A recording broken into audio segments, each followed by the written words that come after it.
As spring break season approaches, tracking school calendar data.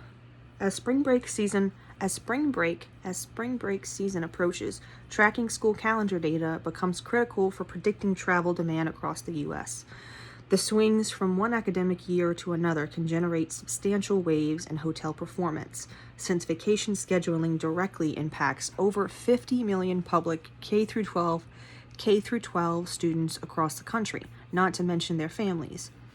Beginning with the second weekend of March, Spring Break 2023 will kick into gear for school districts around the U.S.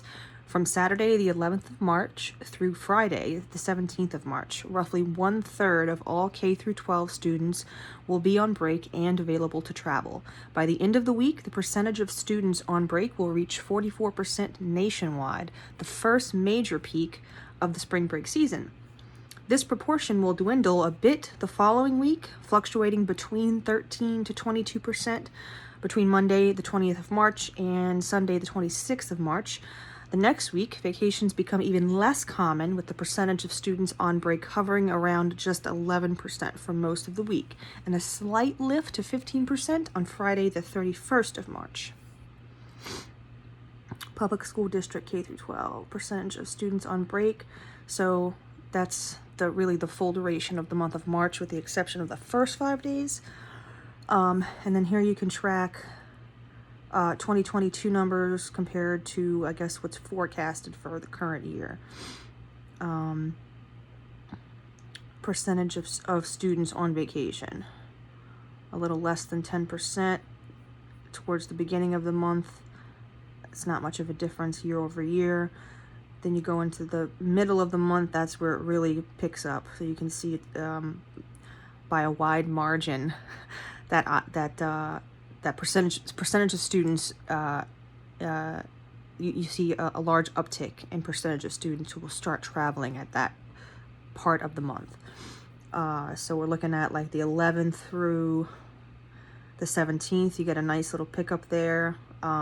It peaks even higher, up around that 40% marker, the 17th through the 19th, and then you can see it drops back down again, around that 15 to 20% mark.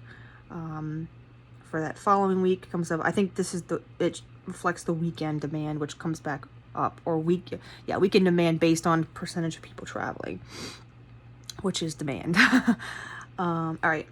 Let's see, public school district. So we looked at K-12, percentage of students on break.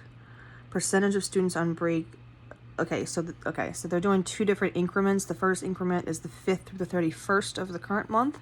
The second increment is the 26th through the 24th of April. So it looks like they're analyzing both sets of dates. And you can see it really like Easter, how that peaks around the 7th through the 9th. You get a nice little peak again, 14th through the 17th, and you can see where it comes back down quite a bit. But also pay attention to like the year-over-year variances, so you can see, well, like the title of the article stated, because the dates of the holiday in particular shift year over year. You're going to see it go up in one place and come down in another, or vice versa.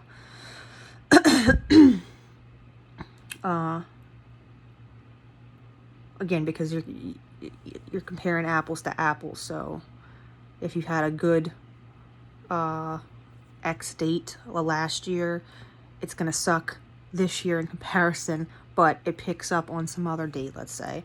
So it's not a net loss. It's just like a relocation of demand.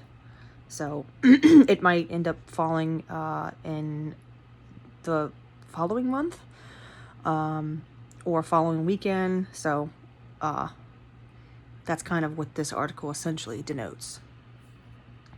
This year, Easter will shift forward by 1 week, which will alter dozens, if not hundreds, of K-12 school district calendars along with it.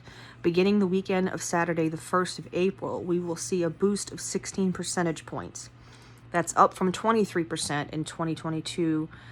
So it's jumped up from 23% last year.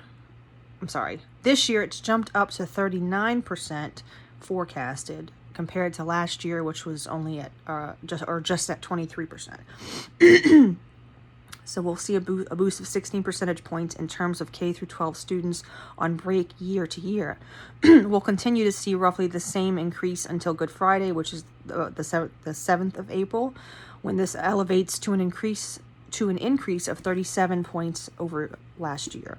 Given that STAR's sample of K through 12 calendar data covers 26 million students, this translates to an additional 9.6 million students on break for this date in 2023 versus the matching Friday in 2022.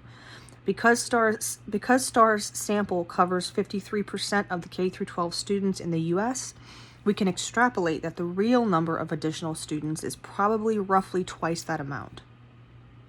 We can extrapolate that the real number of additional students is probably roughly twice that amount. This boost will smooth out This boost will smooth out a bit over the following few days. There's a positive 24 percentage point boost on Saturday, the 8th of April, and Sunday, the 9th of April. Keep in mind that these 2 days will be, in an absolute sense, the peak of spring break in 2023. On Monday, the boost above the matching day in 2022 falls to 16 percentage points. The following weekend, the inevitable slingshot effect will swing the landscape of vacation availability in the opposite direction. By the weekend of Friday, the 14th of April, which corresponds to where Good Friday fell last year, we'll see an average drop of 27 points in students on break. This peaks at a 35-point drop on Monday, the 17th of April. And the following week, through Sunday, the 23rd of April, there will be an average of 12 percentage points fewer students available to travel each day compared to the same time last year. The realized impact of these swings in availability on actual U.S. travel remains to be seen, but hoteliers and others in the hospitality industry would be wise to anticipate shifts in demand corresponding to the ebbs and flows of spring break scheduling.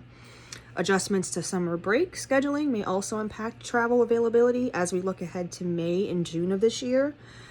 Learn more about how our school break report can help unveil complicated calendar patterns for the remainder of this academic year. On scene.